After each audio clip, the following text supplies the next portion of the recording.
नजर Delhi YouTube channel में आपका हार्दिक स्वागत है। आप जानते हैं कि हर बार हर कड़ी में हम समाज की नई-नई पर्सनैलिटीज़ को आपके सामने लेके आते हैं।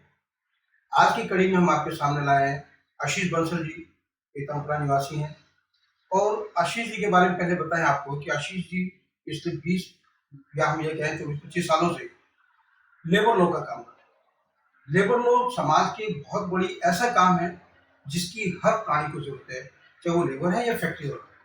तो आशीष जी, इसके अलावा भी समाज के अंदर बहुत सी ऐसी संस्थाएं हैं जहां वो बखूबी अपना समय भी देते हैं इतनी व्यस्तता के बावजूद। तो आज हम खुद जानेंगे आशीष जी से इनके बारे में। तो आशीष जी, आपका हार्दिक अभिनंदन, स्वागत है इस चैनल में, हमारे चैनल में। धन्यवाद जी, धन्यवाद। तो पहले आप बताएं, थोड़ा सा संक्षिप्त परिचय दीजिए। आप कितनी संस्थाओं से जुड़े हैं, क्या काम करते हैं, बेसिकली आपका काम प्रोफाइल क्या है? देखिए, सबसे अधिक तो जैसे सबसे पहले तो हम लेबर लॉज में ही मैं प्रैक्टिस करता हूँ पिछले 20 सालों से, और जिसमें हम ईएसआई, पीएफ, जितने भी एम्प्लॉयर्स हैं, Narela association, Lawrence road association, Delhi, यहाँ तक कि पैन इंडिया में भी हम लोगों का काम है। तो ज़्यादातर तो हमारी एम्प्लॉयर्स के साथ जान पहचान है और जानकारी रहती है, जिनको हम बता सकते हैं समय आने पर कि कहाँ कहाँ लेबर लॉज के अंदर नए नए चेंजेस आए हैं, उनको मदद करते हैं कि क्या क्या कंप्लायंसेस को किस तरह से करना चाहिए। तो हमने शॉप एंड एस्टेब्लिशमेंट्स हैं, फैक्ट्रीज हैं, एयरलाइंस हैं, सोशल क्लब्स हैं, सभी सोसाइटीज के साथ हम एसोसिएटेड है और हम उनको सुविधाएं बताते हैं कि ईएसआई, पीएफ और लेबर लॉज के अंदर क्या क्या नियम और सुविधाएं हैं। ये तो हो गया आपका प्रोफेशन जी, और इसके अलावा आपका सामाजिक भी रिपोर्ट है जी। तो आप मतलब क्योंकि ये काम खुद में इतना कॉम्प्लिकेटेड है जी, तो ऐसे समाज की संस्थाओं के साथ आप कैसे कोऑर्डिनेशन बना रहे हैं जी? जैसा कि क्या होता है, आपने अगर एकल भारत का नाम सुना है या आपने पीतमपुरा क्लब या शालीमार बाग क्लब, ये जैसे सामाजिक सोसाइटीज भी हैं, ये लोगों के पास भी एम्प्लॉयज को रखना होता है, एम्प्लॉयमेंट को रखना होता है। तो उन एम्प्लॉयज को भी मैक्सिमम बेनिफिट्स कैसे दिए जा सके, किस तरह से उन लोगों को समाज के साथ जोड़ा जा सके, उस कारण से जब मैं उन लोगों के साथ मिलता हूँ तो उन्हें उस चीजों का बातें में बताया भी जा सकता हूँ। वो लोग मुझे अपने पैनल पे भी रख लेते हैं इसी बहाने, और इसी बहाने सभी समाज के लोगों के साथ जुड़ा होता है। जुड़ा होता है, तो यानी एक पन दो काज आपका के अंदर ना। मैं इसमें एक बात बताऊंगा कि उस वक्त मैं उनके साथ फिर कमर्शियली ना एसोसिएट हो गई। बहुत सारे ब्लड बैंक्स हैं जिनके साथ मैं एसोसिएटेड हूँ, तो वहां पर मेरा मोटो ये रहता है कि ज्यादातर लोगों को बेनिफिट मिल पाए लेबर लॉज की गाइडेंस का, ना कि उस वक्त मैं कमर्शियल एंगल देखता हूँ कि हमें किस तरह से उसे प्रोफेशनली उसको देखना है। अच्छा जी, जैसे बहुत सी संस्थाओं से जी, तो बहुत सी संस्थाओं में से क्या होता है, कोई ना कोई एक संस्था होती है जो हमारे दिल के बहुत, तो आप उनमें से किस संस्था को अपने दिल के बहुत करीब मानते हो, क्यों? देखिए, किसी एक संस्था का नाम लेना तो नहीं होगा ठीक, पर मैं आपको जैसे नाम बताता हूँ, हर एक संस्था से जिससे भी मैं जुड़ा हूँ उसका एक अलग अलग पर्पज है, एक अलग अलग रीजन है। फॉर एग्जाम्पल, अगर मैं आपको एग्जाम्पल दूँ एकल भारत का, तो उन्होंने अलग अलग सोसाइटी के अंदर अलग अलग विलेजेस में जाकर इतने सारे स्कूल खोले हुए हैं और चैरिटी कर रहे हैं और बच्चों को पढ़ा रहे हैं। तो मन इतना खुश होता है जब मैं ये देखता हूँ कि इतने सारे लोग एसोसिएटेड है समाज के, जो कि बच्चों को एजुकेशन प्रोवाइड कर रहे हैं और हिंदुइज्म और गुरुकुलिज्म को बढ़ावा दे रहे हैं, क्योंकि प्राइवेट सेक्टर से ज्यादा गुरुकुलिज्म जो आया है ना, वो मुझे बहुत बढ़िया लगता है, तो इसलिए उनके साथ जुड़ने में अच्छा लगता है। बहुत सारे ब्लड बैंक्स हैं, वो ब्लड बैंक में क्या होता है, एक आदमी कितने लोगों को अपनी जीवन दान देता है, तो इसलिए मेरे को उनके साथ जुड़ने में अच्छा लगता है। कई समाज के लोग हैं जो धर्मार्थ के लिए और चीजों के लिए जुड़े होते हैं, तो इसलिए मैं कोशिश करता हूँ ऐसे लोगों के साथ जुड़ सकूं जहां पर उनको सोसाइटी को कुछ दे सके, क्योंकि हमारी एक जिम्मेदारी बनती है, हमें सोसाइटी को भी कुछ देना है। तो इसलिए मेरे को लगता है कि मैं कोशिश करूँ सभी लोगों से जुड़ सकूं। ये तो बहुत बढ़िया बात है। अब आपके आपके काम के बारे में बात करें तो आशीष जी, एक चीज और बताएं, जैसे आप लेबर लॉज का काम, तो अभी हाल ही में एक वेज का लो आया है ना, न्यू वेज कोड है, तो उसके बारे में थोड़ा सा बताएं, जानकारी दें। देखिए, जो नया वेज कोड है ये 2019 में लोकसभा से पास हुआ। उसके बाद 2020 में कोविड आ गया तो वो इम्प्लीमेंट नहीं हो पाया। फिर 2021 में जब इम्प्लीमेंट करने का समय आया, फिर वो कोविड की वजह से दोबारा से जब सेकंड वेव चला तो इम्प्लीमेंट नहीं हो पाया। उसके अलावा लगभग 4 या 5 ऐसे राज्य हैं जहां से उसके लिए प्रस्ताव के लिए पास नहीं हो पाया है, पर ये उम्मीद है अक्टूबर 2022 से ये नया वेज कोड लागू हो जाएगा। अब मैं आपको बताता हूँ ये नया वेज कोड है बेसिकली क्या है। जो ये नया वेज कोड है, सरकार ने ईज ऑफ बिजनेस के तहत ये कोशिश करी है कि एम्प्लॉयर्स को ना इतने सारे लेबर लॉज हैं, उन्हें समझ नहीं आता था कि कौन से लेबर लॉज कहाँ फॉल करता है, तो उन्होंने कैटेगराइज कर दिया और 4 कोड के अंदर सारे जितने भी 29 लेबर लॉज है उनको एक 4 कोड के अंदर डिफाइन कर दिया। तो वो 4 कोड्स क्या क्या है वो मैं आपको बताता हूँ। पहला है occupation and safety and health and working condition code, जिसके अंदर लगभग 12 कोड है। Factory act, mines act, dock, building and other construction, इस तरह के 12 अलग अलग लेबर लॉज हैं। दूसरा वेज कोड है कोड ऑफ वेजेस, जिसमें payment of wages act, minimum wages act, bonus act और एम्प्लॉयमेंट एक्ट, ये इक्वल रेम्युनरेशन एक्ट, ये 4 एक्ट आ जाते हैं। फिर है इंडस्ट्रियल रिलेशन कोड, जिसके अंदर ट्रेड यूनियन, इंडस्ट्रियल डिस्प्यूट और industrial employment and standing orders का एक्ट आ जाता है। लगभग 3-4 ये आ जाते हैं। इसके अलावा लास्ट है कोड ऑन सोशल सिक्योरिटी, कि भाई हम अपने समाज को क्या सोशल सिक्योरिटी दे रहे हैं। तो उसमें प्रोविडेंट फंड, ईएसआई, जो फैक्ट्री मैटरनिटी बेनिफिट एक्ट, इस तरह के 3-4 एक्ट वो आ गए। तो टोटल 29 लेबर लॉज इन 4 कोड के अंदर सम्मिलित हो जाते हैं। तो जैसे भी आया है कि जो आपका कोड आया वेज कोड, तो एम्प्लॉय के हाथ में जैसे इसके भ्रांतियां लोगों की, अभी एम्प्लॉय के हाथ में सैलरी कम आएगी या ये दिक्कतें आएंगी, तो इसका इसके ऊपर क्या इफेक्ट है? नहीं जी, इसमें क्या होता था पहले ना, एम्प्लॉयर्स किसी भी एम्प्लॉय की बेसिक सैलरी को कुछ भी रख देते थे। तो अभी जो सेंट्रल गवर्नमेंट के थ्रू ये जब रेगुलेट होगा, तो मिनिमम वेज के हिसाब से बेसिक सैलरी को 50% से कम नहीं रख सकते। पहले एम्प्लॉयर बेसिक सैलरी को अपने एक्सपेंसेस को बचाने के लिए बेसिक सैलरी को कम कर देते थे। अब जो नया लॉ आया है उसके हिसाब से बेसिक सैलरी आपकी ग्रॉस सैलरी के 50% से कम नहीं हो सकती। तो जब उस एम्प्लॉय की बेसिक सैलरी 50% से कम नहीं होगी, तो ऑटोमेटिकली उसका प्रोविडेंट फंड ज्यादा कटेगा।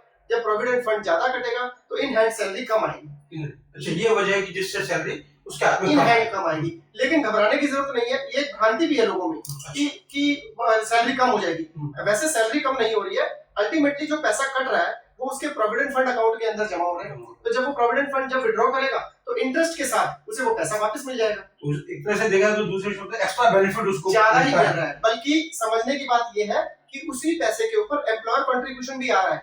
तो हो सकता है इन हैंड सैलरी उस वक्त ना मिले पूरी, लेकिन उसके प्रोविडेंट फंड अकाउंट में दोनों शेयर जमा हो रहे हैं, तो कहीं सीटीसी उसकी बढ़ गई है ऑटोमेटिकली।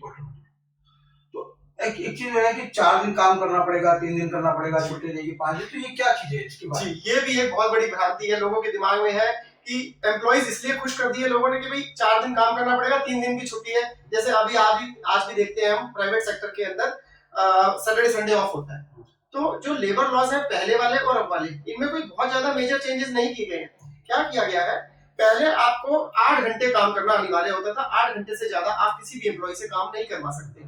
लेकिन अभी आप 12 घंटे तक उसी काम के पीरियड को 12 घंटे का स्पैम कर दिया गया है। 8 के बजाय वह 12 घंटे तक एम्प्लॉय से काम करा सकते हैं।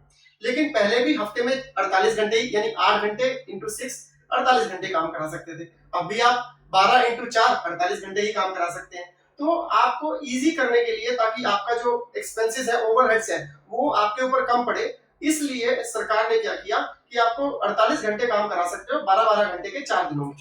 तो कहीं ना कहीं एम्प्लॉय को काम उतना ही करना पड़ रहा है, बट उसकी इंफ्रास्ट्रक्चर कॉस्ट जो एम्प्लॉयर की है वो उससे कम हो जाएगी। अदरवाइज 48 घंटे पहले था और 48 घंटे ही अभी। 48 घंटे का पीरियड तो रहेगा। रहेगा। अच्छा, इसके अंदर क्या है, जो स्ट्रक्चर, प्रोविडेंट फंड और जो न्यू वेज कोड आया है इसके अंदर, तो इसके परसेंटेज में कोई फर्क पड़ा है? जी नहीं, प्रोविडेंट फंड परसेंटेज अभी भी, पहले भी 12% ही था, अभी भी 12% है। लेकिन पहले जब लोग बेसिक सैलरी कम कर देते थे तो एम्प्लॉय का प्रोविडेंट फंड कम कटता था। इसी प्रकार से जब बेसिक सैलरी कम होती थी तो एम्प्लॉय को ग्रेचुटी भी कम मिलती थी, क्योंकि ग्रेचुटी भी बेसिक से ही कैलकुलेट होती थी। छुट्टियों के पैसे भी उसे कम मिलते थे क्योंकि वो भी बेसिक से मिलते थे। तो कहीं ना कहीं ये खुश होने की बात है एम्प्लॉयज के पॉइंट ऑफ व्यू से कि जब उनकी बेसिक सैलरी 50% हो जाएगी ग्रॉस सैलरी का, तो उनको चाहे इन हैंड कम मिले, लेकिन जो कंपनसेशन आफ्टर रिटायरमेंट या कंपनसेशन आफ्टर रिट्रेंचमेंट है वो ज्यादा मिलेंगे, क्योंकि उनकी बेसिक सैलरी बढ़ गई होगी। तो ये जो आपका नया कानून है, इसके अंदर क्या वुमेन्स की सेफ्टी या वुमेन्स की नाइट ड्यूटीज या इस टाइप के, इसके ऊपर भी कुछ वो डाला गया? जी, जो वुमेन सेफ्टी के ऊपर विशेष ध्यान दिया गया है कि अगर आप किसी वुमेन को काम करवाते हैं तो उसको आपको शाम, अगर नाइट शिफ्ट में काम करा रहे हैं रात को 8 बजे से सुबह 6 बजे के बीच की शिफ्ट, तो एम्प्लॉयर को उससे रिटर्न में कंसेंट लेनी जरूरी होगी। उसको घर से आने और घर छोड़ने की वो जिम्मेदारी सुचारू रूप से उसकी होगी कि वो अपने घर पर सामाजिक सुरक्षा के साथ घर पहुंच जाए। तो उसके सारे इंश्योरेंस वगैरह उसको कराने मैंडेटरी होंगे। इंश्योरेंस मतलब नाइट ड्यूटीज के लिए। Night duty. अच्छा, और जो एक और था प्रोविजन फुल और फाइनल सेटलमेंट, जी, तो इसके बाद उसमें घटे में फर्क पड़ेगा, माइनस में आ गया या प्लस में जाएगा, एम्प्लॉय और एम्प्लॉय दोनों की? जब फुल एंड फाइनल सेटलमेंट होगा, चूंकि बेसिक सैलरी बढ़ गई है, तो एम्प्लॉयर को कंपनसेशन ज्यादा देना पड़ेगा, क्योंकि सभी कंपनसेशन बेसिक सैलरी से एसोसिएटेड होती है। लेकिन एक बात और अच्छी हो गई है गवर्नमेंट ने एम्प्लॉयज के फायदे के लिए। पहले जो सेटलमेंट करना होता था वो 60 दिन के अंदर अंदर करना होता था। अब वो full and final settlement employer को बाउंड किया गया है कि 2 डेज के अंदर, 2 दिन के अंदर अंदर उसे करना जरूरी होगा। अच्छा जी, मतलब 60 दिन से घटा के सीधा सीधा 2 दिन के अंदर उसको सेटलमेंट ये तो बड़ा दिक्कत का काम भी हो गया इससे तो। देखिए सर, दिक्कत क्यों नहीं है, क्योंकि जब आप एम्प्लॉय को फुल एंड फाइनल सेटलमेंट करते हैं तो उससे पहले उसे नोटिस पीरियड में सर्व करते हैं। हाँ जब वो एम्प्लॉय 30 दिन के नोटिस पीरियड पर है, तो उस 30 दिन में आप उसकी कैलकुलेट कर सकते हैं कि उसका क्या फुल एंड फाइनल सेटलमेंट बनेगा, क्योंकि आपको पता है उसने 1 महीने बाद जाना ही है। तो इसलिए बहुत ज्यादा दिक्कत नहीं है। जिस एम्प्लॉयर की नियत में ही कमी होगी उसके लिए तो वो डिले कर सकता है, अदरवाइज डिले करने का कोई रीजन नहीं है। सामने रीजन नहीं बनता। अच्छा इसके अलावा आता है कि जो भी लेबर लॉस में कुछ पेनल्टीज भी होती हैं, कुछ डिले पेनल्टीज भी होती हैं, कुछ इम्प्रिजनमेंट भी होती है, और तो उसमें क्या सिर्फ और सिर्फ हमेशा एम्प्लॉयर ही अटकता है या कहीं एम्प्लॉय की भी जिम्मेदारी बनती है? देखिए जो, और अगर है तो वो किस तरह की है, मतलब क्या पेनल्टीज बनती है, क्या स्टेप की क्या नुकसान? देखिए जो एम्प्लॉयर है वो ही तो प्रोवाइड कर रहा है लेबर को काम करने के लिए, तो ज्यादातर जो भी फाइनेंशियल पेनल्टीज हैं वो एम्प्लॉयर पर है अगर वो कंप्लायंसेस नहीं करता। तो कंप्लायंसेस जब नहीं करता तो अभी जो नया वेज कोड है, पहले वेज कोड के हिसाब से 500 रुपए पेनल्टी होती थी और मैक्सिमम 6 महीने की सजा होती थी या दोनों। अब उसको बढ़ाकर 20,000 रुपए पर डिफॉल्ट, 20,000 रुपए पर डिफॉल्ट और 3 साल तक की कारावास का प्रावधान नए कानून के हिसाब से किया गया है, ताकि एम्प्लॉयर उस चीज से घबराए, डरे और ये कोई भी कंप्लायंस में वायलेशन ना करे। अच्छा पर मैंने बहुत बार एक चीज और देखी है, ये इस वेजेस एक्ट से अलग है कि बहुत बार एम्प्लॉय अपनी जगह ठीक होता है जी, एम्प्लॉयर सब, और एम्प्लॉय जो है बहुत गड़बड़ी करता है जी। तो उसके लिए भी कुछ ऐसा है कि भाई एम्प्लॉय उसको अपने जो बॉस है, कंपनी के जो डायरेक्टर्स है, उनको हेरस ना कर पाए, जिसके लिए कुछ है? हाँ सर, ये बहुत बढ़िया क्वेश्चन है और मैं कहूंगा हमारे 90% लोग इसी चीज से दुखी होते हैं। जितने भी एम्प्लॉयर्स हैं, मैंने बहुत बार देखा है, वो इसी बात से दुखी होते हैं कि उनके एम्प्लॉय उनको हरास कर रहे होते हैं, जबकि एम्प्लॉयर उनको सभी सुविधाएं दे रहे होते हैं। बस एक ही दिक्कत होती है, वो उनको अपॉइंटमेंट लेटर नहीं देते। आपको एक अपॉइंटमेंट लेटर अपने एम्प्लॉइज को जरूर देना चाहिए और उसमें वो सारी टर्म्स एंड कंडीशन लिख लेनी चाहिए कि ये हमारे कॉमन एजेंडाज हैं कि आपको ये काम करने पड़ेंगे, अगर आप ऐसा नहीं करते तो आपके खिलाफ ये कार्रवाई की जाएगी। अगर आप ये आपको हम किसी भी दूसरी स्टेट के अंदर अपना माइग्रेट कर सकते हैं, आपको ये प्रोविजंस को फॉलो करना है, कंपनी का कोड ऑफ कंडक्ट ये है, इन चीजों को ध्यान रखना पड़ेगा। अगर आपके पास, आपके एम्प्लॉय के पास अपॉइंटमेंट लेटर है तो आपने एक एग्रीमेंट कर लिया उस एम्प्लॉय के साथ, और फ्यूचर में कोई भी जहां पर भी डिसएग्रीमेंट होता है तो आप अपने आप को उससे सेपरेट कर सकते हैं, और उस वक्त ना तो एम्प्लॉय आपको हरास करेगा ना एम्प्लॉयर। इसके अलावा क्या होता है, जब एम्प्लॉय हरास भी कर रहा होता है, मान लीजिए आपके यहाँ पर एम्प्लॉय ने चोरी कर ली, और चोरी करने के बाद एम्प्लॉयर ही जनरली कहता है चल यार छोड़ दे, छोड़ खत्म कर दे, और वो उस कामों को ना सस्ते में हल्के में ले लेता है, छोटे में ले लेता है, तो वहां पर एम्प्लॉय उस पर हावी हो जाता है। ऐसे किसी भी सूरत में जब आपका एम्प्लॉय कोई गलती करता है तो आपको उसे वार्निंग लेटर जरूर देना चाहिए, आपको उसे शोकॉज नोटिस जरूर देना चाहिए, उसे लिखित में ये प्रमाण लेना चाहिए कि उसने जो गलती करी है, आगे अगर ये गलती को रिपीट करता है तो उसके खिलाफ क्या कार्रवाई आप कर सकते हैं। अज्ञानता के कारण एम्प्लॉयर्स जो है, अज्ञानता के कारण कई बार हरास हो जाते हैं। हमें एक तो उनको भी स्टडी वो देना पड़ेगा कि भाई आप इसके अंदर ठीक ठाक रहें जी, डॉक्यूमेंटेशन पूरी करें जी। और वो ये बात आपकी ठीक है कि अज्ञानता उसमें बहुत होती है कि वो सोचता है बस मेरा एम्प्लॉय भाग ना जाए, हाँ। इसलिए उसकी छोटी मोटी गलतियों को माफ करता है, इग्नोर कर देता है जी। और बाद में वो एम्प्लॉय उसके ऊपर सिर चढ़ के बोलने लग जाता है तो वो फ्रस्ट्रेट हो जाता है, और उसका नुकसान मैं सोचता हूँ कि आम पब्लिक को भी भुगतना पड़ता है, तो भुगतता ही है और आम पब्लिक को। मैं एक छोटा सा एग्जांपल दूंगा आपको। मैं बहुत सारे लेबर केसेस को देखता हूँ। एक एम्प्लॉय 30 साल से एक एम्प्लॉयर के पास काम कर रहे थे, उन्होंने उनकी बेटी की शादी में, पढ़ाई में, घर बनवाने में बहुत पैसा दिया, लेकिन उन्होंने अपॉइंटमेंट लेटर नहीं दिया। अब वो एम्प्लॉय ने जब कोर्ट में केस किया तो वो उसने सारे कॉम्पनसेशन मांगे। अब चूंकि आपने जब उतनी मदद करी, उनकी शादी में पैसा दिया या लोन भी दिया, लेकिन आपने कोई डॉक्यूमेंट नहीं लिया कि लोन दिया है तो उसको रिफंड है, उसने तो यही एज्यूम किया कि आपने वो परक्यूजिट दिया। हाँ। इसी प्रकार आपको हाउस कंस्ट्रक्शन के लिए जब पैसा दिया तो आपने उसको दे दिया वापस, अब मांगने से कुछ नहीं होगा क्योंकि आपने उसको लोन नहीं दिखाया। तो वो सारे जो भी बेनिफिट्स आपने दिए वो परक्यूजिट्स की तरह काउंट हो गए, और अल्टीमेटली उसको फिर वो ग्रेच्युटी भी देनी ही चाहिए थी, तो वो देनी पड़ी।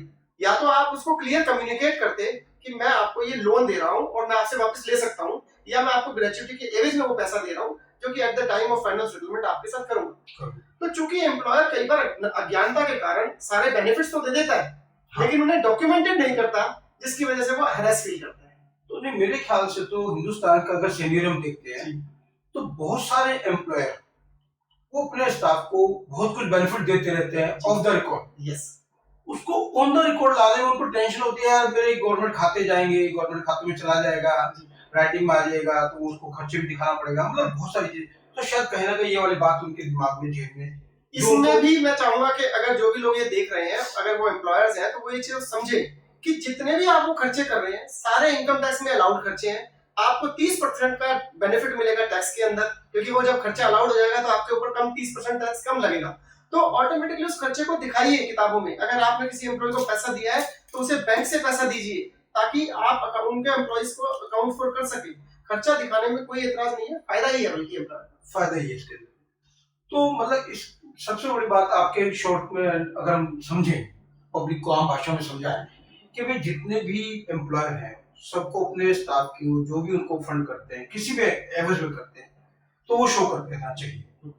पर बहुत बार क्या होता है कि वो, तो इसका क्या लॉजिक है, क्यों ऐसा करते हैं? तो आप तो क्या, तो हजारों कंपनीज हैं जी, तो ऐसा आपने देखा होगा बहुत सारे एम्प्लॉयर अपने एम्प्लॉयज को बहुत कुछ देते रहे, जैसे कि आपने उसका दी, तो उसका रीजन क्या लगता है? मेन उनका क्या माइंड मेंटालिटी या साइकोलॉजी क्या महसूस होती है, सब क्या सोच के वो करते हैं? एक तो उनके मन में ये डर होता है कि मैं एक एम्प्लॉय का दिखा दूंगा तो बाकी एम्प्लॉइज कहीं ऐसा ना समझे कि भाई उसको एक्स्ट्रा बेनिफिट दिया है, तो इस छुपाने के चक्कर में रह जाते हैं।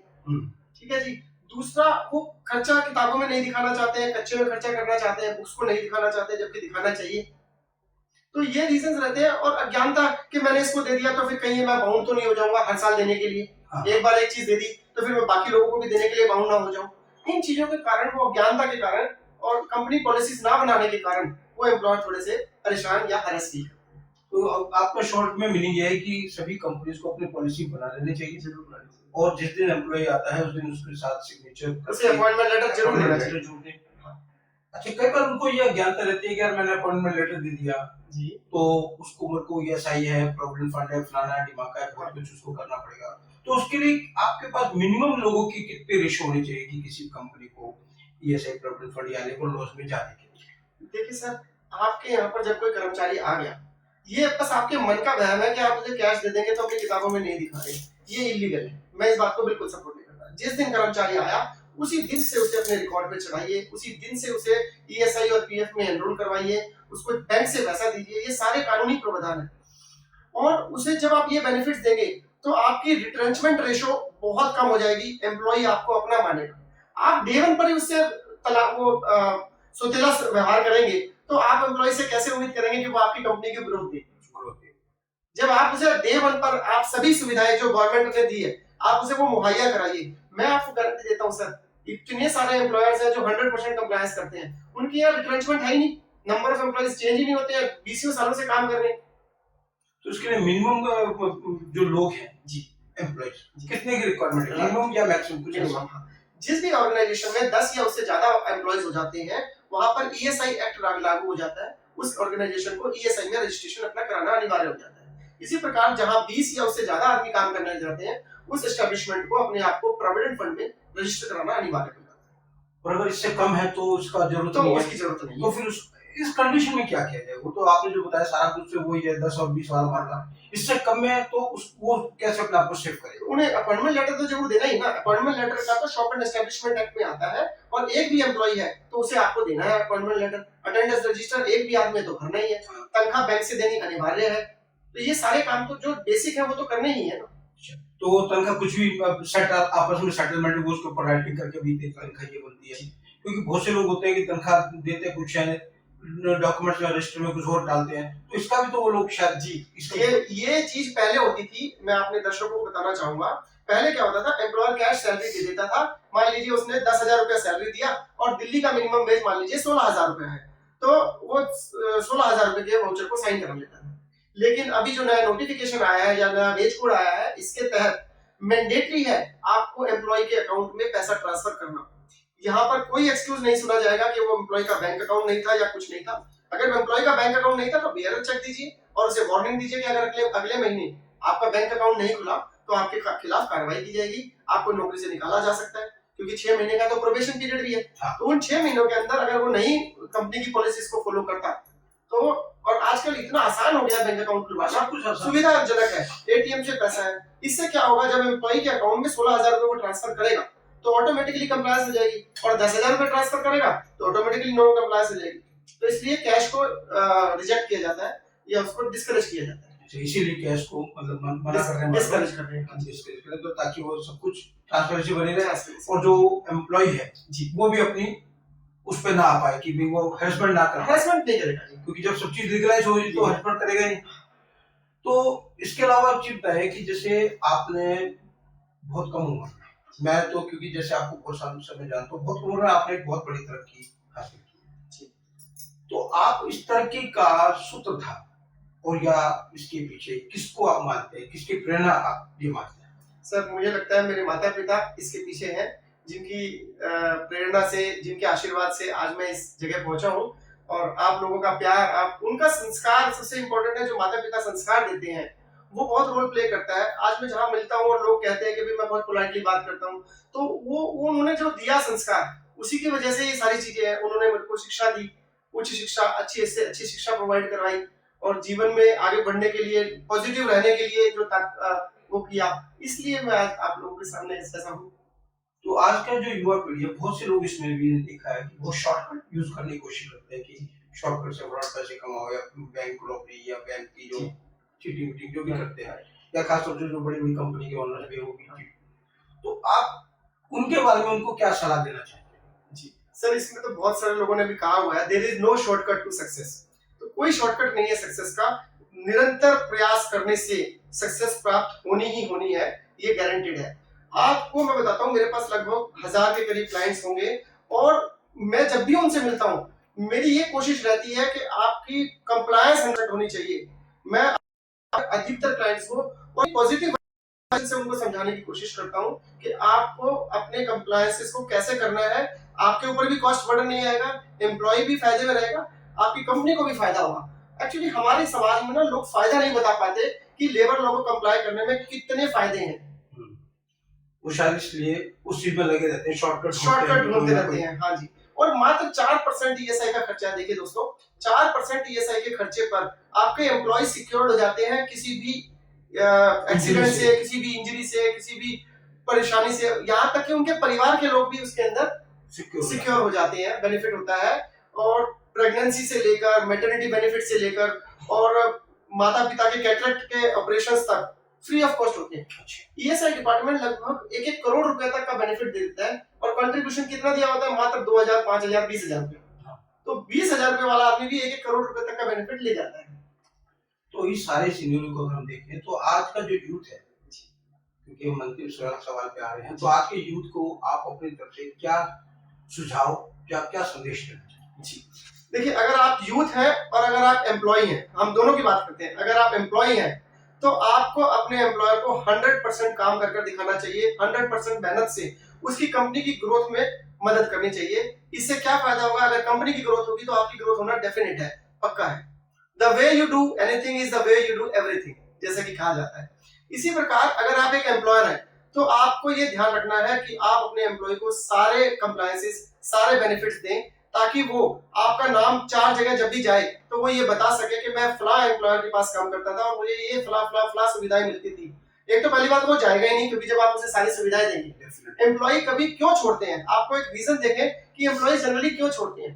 क्योंकि मिसकम्युनिकेशन, उन्हें पूरे प्रॉपर इंफॉर्मेशन नहीं दी जाती, उन्हें प्रॉपर गाइडेंस नहीं जाती है। तो जब आप उन्हें प्रॉपर कंप्लायंसेस देंगे, प्रॉपर फायदे देंगे, कोई एम्प्लॉय आपको नहीं छोड़ेगा। जितना एम्प्लॉय आपके पास पुराना होगा उतनी आपकी कंपनी ग्रो करेगी।